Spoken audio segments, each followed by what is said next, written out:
hydrocarbon has the empirical formula CH and a relative formula mass of 78. Was its molecular formula? Okay, so the empirical formula is the simplest possible ratio of one atom to another. So what that's telling us here is that the number of carbons and hydrogens in this particular hydrocarbon are equal. So it could be C1H1, C2H2, C3H3, C4H4, etc. Okay, we don't know which one it is, but we do have the formula mass, so the formula mass of the entire molecule. So if we take the relative formula mass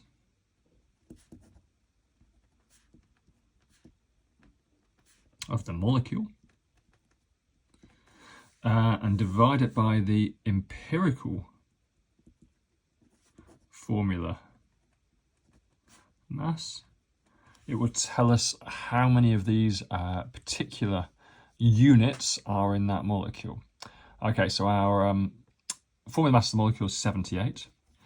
Our empirical formula mass, so that's carbon plus hydrogen, just one of both. So we've got atomic masses there, so that's 12 and 1, so that's 13. Okay, so that's our empirical formula mass, 13. So if we take 78 and divide it by 13, okay, and we stick that into a calculator,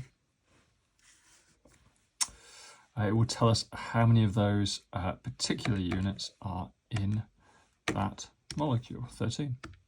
6. Okay, so it has to be, this would always work out to be a whole number. If it doesn't work out to be a whole number, then you've probably gone wrong.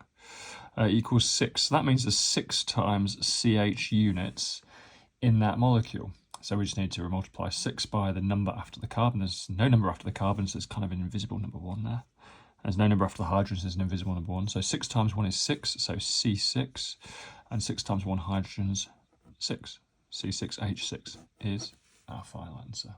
All these questions and more on oceanhighchemistry.com.